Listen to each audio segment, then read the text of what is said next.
পররাষ্ট্র মন্ত্রণালয়ে ঢাকা দিল্লি পররাষ্ট্র সচিব পর্যায়ের বৈঠক করছেন, ব্রিফ করছেন পররাষ্ট্র সচিব মোহাম্মদ জসিমউদ্দিন। সরাসরি যাচ্ছি সেখানে। প্রতিনিধি দল বাংলাদেশ এবং ভারতের মধ্যে বিদ্যমান যে সম্পর্ক, সেই সম্পর্ককে সামনের দিকে আরও এগিয়ে নিয়ে যাওয়ার ব্যাপারে একমত হয়েছেন। কনসালটেশনসে দুই দেশের পারস্পরিক স্বার্থ সংশ্লিষ্ট বিভিন্ন বিষয় নিয়ে ফ্রি ফ্র্যাঙ্ক অ্যান্ড ক্যান্ডিড তথা খোলা মনে আলোচনা হয়েছে।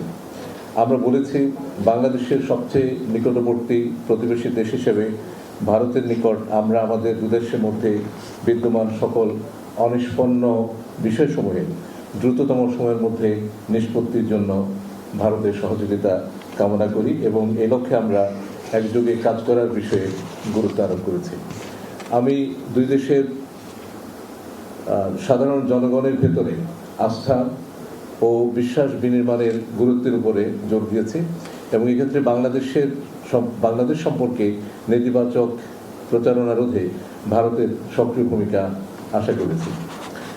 বাংলাদেশের জুলাই আগস্ট বিপ্লব এবং বিপ্লব পরবর্তী সংখ্যালঘুদের প্রতি কথিত বৈরী আচরণ নিয়ে ভারতীয় গণমাধ্যমে অপপ্রচার, মিথ্যা তথ্য এবং বিভ্রান্তিকর বয়ান রয়েছে। সে বিষয়ে আমরা ভারত সরকারের প্রতি দৃষ্টি আকর্ষণ করে এ বিষয়ে যথাযথ পদক্ষেপের অনুরোধ জানিয়েছি। সেই সাথে আমরা জোর দিয়ে বলেছি যে বাংলাদেশে বসবাসরত সব ধর্ম নির্বিশেষে স্বাধীনভাবে সব মানুষ ধর্মচর্চা করে আসছে এবং এ বিষয়ে কোনো ধরনের বিভ্রান্তি এবং অপপ্রচারের সুযোগ নেই। এ বিষয়ে বাংলাদেশ সরকার সরেজমিন অবস্থা দেখার ও পর্যবেক্ষণ করার জন্য বিদেশি সাংবাদিকদেরও আহ্বান জানিয়েছেন। সেই সাথে আমরা এও বলেছি যে এটি আমাদের অভ্যন্তরীণ বিষয় এবং আমাদের অভ্যন্তরীণ বিষয়ে অন্য দেশের মন্তব্য সমীচীন নয়। আমি ভারতের পররাষ্ট্র সচিবকেও স্মরণ করিয়ে দিয়েছি যে বাংলাদেশ অন্য দেশের অভ্যন্তরীণ বিষয়ে মন্তব্য করা থেকে বিরত থাকে এবং অন্যান্য দেশেরও একই ধরনের শ্রদ্ধাবোধ আমাদের প্রতি দেখানো উচিত। আপনারা অবগত রয়েছেন যে সীমান্ত হত্যা শূন্যে নামিয়ে আনা আমাদের অগ্রাধিকার। আমরা বিশ্বাস করি প্রতিটি জীবন মূল্যবান। One life is too many. এই লক্ষ্যে ভারত সরকারকে দৃশ্যমান কার্যকরী পদক্ষেপ গ্রহণ করতে আমরা অনুরোধ করেছি। তাছাড়া আন্তঃসীমান্ত অপরাধ, মাদক পাচার সহ অন্যান্য অপরাধমূলক কার্যক্রম নির্মূলে ভারতের সহযোগিতা সহ সীমান্ত সংশ্লিষ্ট বিভিন্ন দীর্ঘমেয়াদী সমস্যার সমাধানে ভারত সরকারকে অনুরোধ জানিয়েছি। আজকের আলোচনায় আন্তঃনদী বিষয়সমূহ গুরুত্ব পেয়েছে। আমি তিস্তা নদীর পানি চুক্তি সম্পন্ন করার প্রয়োজনীয়তার উপর জোর দিই। গঙ্গা পানি চুক্তির মেয়াদ 2026 সালে উত্তীর্ণ হয়ে যাবে। সে প্রেক্ষিতে তা নবায়নের প্রক্রিয়া শুরু করার উপরও আমরা গুরুত্ব দিয়েছি। এছাড়াও আরও যে কয়টি আন্তঃসীমান্ত নদীর পানি বন্টন সংক্রান্ত চুক্তি দুই পক্ষের মধ্যে আলোচনাধীন সেসব সম্পন্ন করার জন্য বিশেষ জোর দিই। বন্যা পূর্বাভাস, উপাত্ত কিংবা ডেটা আদান প্রদান সহ বন্যা প্রতিরোধী ভারতের সার্বিক সহযোগিতা কামনা করি এবং এ বিষয়ে একটি উচ্চ পর্যায়ের মেকানিজম গঠন করার বিষয়েও আলোচনা করি। ভারত আমাদের অন্যতম বৃহত্তম বাণিজ্যিক অংশীদার।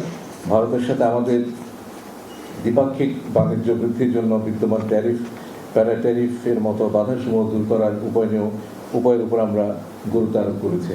আমরা ভারত থেকে আমাদের নিত্য প্রয়োজনীয় পণ্যের নিরবচ্ছিন্ন সরবরাহ নিশ্চিত করতে প্রয়োজনীয় উদ্যোগের গ্রহণেরও অনুরোধ করেছে। আপনারা জানেন যে বর্তমানে ভারতের সাথে জ্বালানি এবং বিদ্যুৎ খাতে আমাদের পারস্পরিক সহযোগিতা ক্রমাগত বৃদ্ধি পাচ্ছে। আমরা ভারত থেকে বর্তমানে প্রায় 2656 মেগাওয়াট বিদ্যুৎ আমদানি করছি।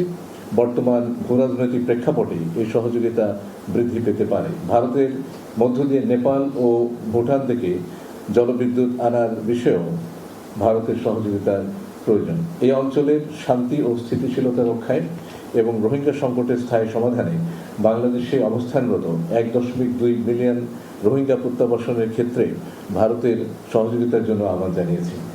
প্রতি বছর পর্যটন এবং চিকিৎসা উপলক্ষে উল্লেখযোগ্য সংখ্যক বাংলাদেশি ভারত সফর করে।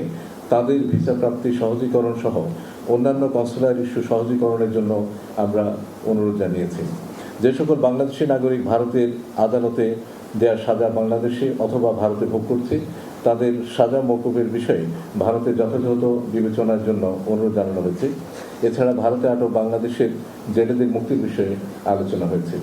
আজকের আলোচনায় ভারতের পররাষ্ট্র সচিব বাংলাদেশের অন্তর্বর্তীকালীন সরকারের সাথে একযোগে কাজ করার বিষয়ে ভারত সরকারের দৃঢ় প্রত্যয় ব্যক্ত করেন। আপনারা জানেন, ফরেন অ্যাফেয়ার্স কনসালটেশনস একটি ধারাবাহিক প্রক্রিয়া। আমরা 2023 সালের নভেম্বর মাসে এফওসির সর্বশেষ বৈঠক নয়াদিল্লিতে করেছিলাম।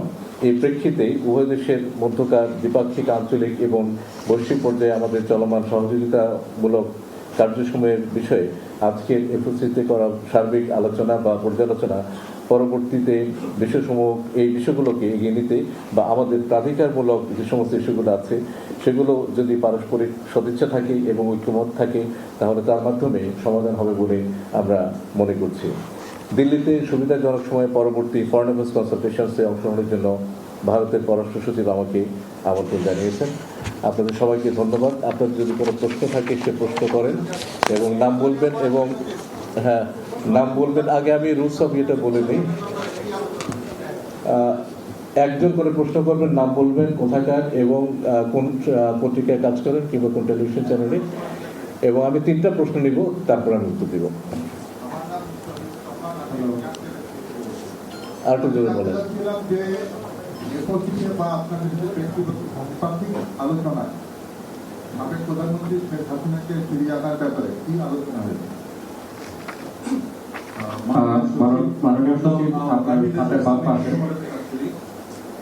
আপনি যেটা বলেছেন যে ভারতীয় প্রচার মাধ্যম বা সামাজিক মাধ্যমে অভ্যন্তরীণ বিষয় নিয়ে, সংখ্যালঘুদের নিরাপত্তা নিয়ে মিথ্যা বয়ান, অপপ্রচার এগুলো হয়েছে এবং আমরা ভাবে বলেছি এবং এটিও মনে করিয়ে দিয়েছে বাংলাদেশ অন্যের বিষয়ে নাক গলায় না। তো আমরা চাইবো যে ভারতের যেন আমাদের বিষয় নাক না গলায়। আমি যদি বিষয়টাকে এভাবে করি, তো সেই জায়গায় আমার আপনার কাউন্টার পার্টের রেসপন্সটা কেমন ছিল, 1 নম্বর। 2 নম্বর, তিনি নিচে অ্যাডভাইজারের সাথে মিটিং করে যাওয়ার সময় বলেছেন যে আজকে আপনাদের ক্যান্ডিড ফ্র্যাঙ্ক ডিসকাশনের সময় কমন কিছু কনসেপ্ট, তার মধ্যে তো একটা মাইনরিটি ইস্যু আছে সেটা বলেছেন। পাশাপাশি বলেছেন রিলিজিয়াস, কালচারাল এবং ডিপ্লোম্যাটিক স্ট্রাকচারের উপর অ্যাটাক নিয়ে উদ্বেগ জানিয়েছেন। তো সেক্ষেত্রে আগরতলায় আমাদের মিশনে যে দুঃখজনক ঘটনাটা ঘটেছিল সেই প্রসঙ্গটি আলোচনায় এসেছে। ধন্যবাদ। মাননীয় সচিব, আমি সমকালে কাজ করি। আমার প্রশ্ন হচ্ছে গিয়ে যে উপদেষ্টার সাথে দেখা করার পরে যখন ভেবেছিলেন বিক্রম মিস্ত্রি, উনি হচ্ছেন যে নিরাপত্তার ইস্যুটি বলে গেছেন। তো নিরাপত্তা নিয়ে আমরা জানি যে ভারতের 7 সিস্টারের নিরাপত্তা নিয়ে তারা উদ্বিগ্ন বিশেষ করে। তো সেই বিষয়ে আসলে কি কথা হয়েছে, বাংলাদেশ আসলে কি নিশ্চয়তা দিয়েছে? আচ্ছা, 3টি প্রশ্ন আমি প্রথমে নিলাম, এরপরে 3টি প্রশ্ন নিব। প্রথম প্রশ্নটি ছিল যে প্রাক্তন প্রধানমন্ত্রীর বাংলাদেশে ফিরিয়ে আনা নিয়ে কোনো আলোচনা হয়েছে কিনা। প্রাক্তন প্রধানমন্ত্রীকে নিয়ে আলোচনা হয়েছে। দুটো দিক, একটা হচ্ছে তাকে ফিরিয়ে আনার বিষয়ে আপনারা এর আগেও প্রশ্ন করেছেন এবং সেই প্রশ্নের আমরা যে জবাব দিয়েছি সেটা পুনরুক্তি করি। এটি অন্য মন্ত্রণালয় থেকে আসার একটি বিষয় এবং এটি রাজনৈতিক সিদ্ধান্তের বিষয়। যখন সেই সিদ্ধান্তটি হবে তখন পররাষ্ট্র মন্ত্রণালয় প্রয়োজনীয় ব্যবস্থা নেবে এবং তার জন্য ফরেন অ্যাফেয়ার্স কনসালটেশনস কেন, এটা যে কোনো ধরনের প্রক্রিয়া হতে পারে। সেটা কূটনৈতিক একটা পত্রের মাধ্যমে সেটা জানানো যায় কিংবা আমাদের যে মিশন আছে দিল্লিতে তার মাধ্যমে জানানো যায়। তো কাজে এটা হচ্ছে 1 নম্বর কথা। 2 নম্বর কথা হচ্ছে যে প্রাক্তন প্রধানমন্ত্রী তিনি ভারতে অবস্থান করে যে সমস্ত বক্তব্য রাখছেন সেই বক্তব্যের প্রতি আমরা তাদের দৃষ্টি আকর্ষণ করেছি। আপনারা গতকালে শুনেছেন তিনি একটি বক্তব্য দিয়েছেন এবং সেই বক্তব্যটি সরকার পছন্দ করছেন না এবং তারা যে কথাটা বলেছেন যে হার presence does not have any bearing on our relations, এবং তারা এই বাস্তবতা সত্ত্বেও they would like to engage with the government of that day। এটা হচ্ছে প্রাক্তন প্রধানমন্ত্রী সংক্রান্ত প্রশ্নের উত্তর।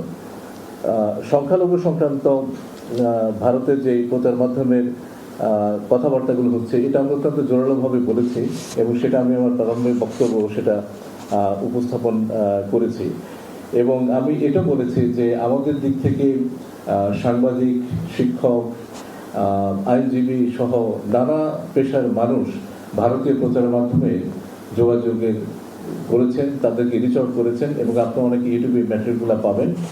এবং আমরা তাদেরকে এটাও বলেছি যে এ নিয়ে যদি কোনো সংশয় থাকে, বাকি যে কোনো দেশের মতো তারাও আমাদের দেশে এসে দেখতে পারেন যে সত্যিকারের সংখ্যালঘুদের প্রতি কী ধরনের আচরণ হচ্ছে।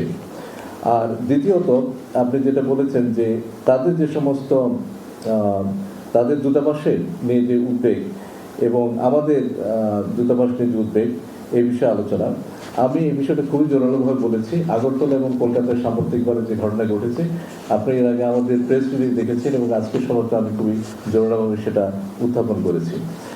তৃতীয় যে প্রশ্ন ছিল নিরাপত্তা ইস্যুতে, নিরাপত্তা ইস্যুতে আমরা সাধারণভাবে আলাপ আলোচনা করেছি, কিন্তু খুব স্পেসিফিক্যালি আমরা এই সেভেন সিস্টার সংক্রান্ত কোনো ধরনের আলোচনা আজকে সভাতে করে নেই। ধন্যবাদ।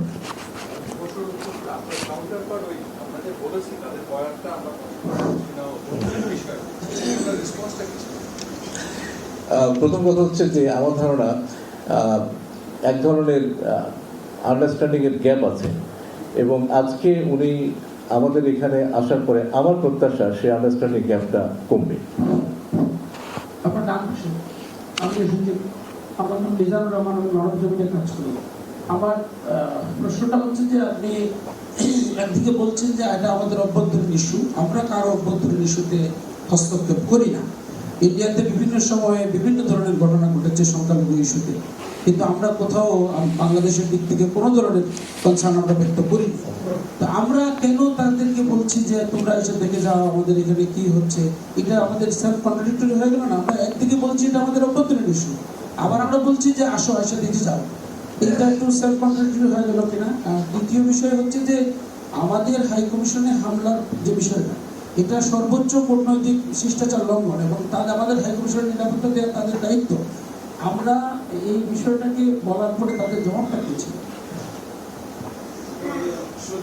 মাননীয় সচিব, আমার নাম মাহফুজ তুষা, আমি যমুনা টেলিভিশনে কাজ করি। আপনার পেজ। সরাসরি যুক্ত ছিলাম পররাষ্ট্র মন্ত্রণালয়ে।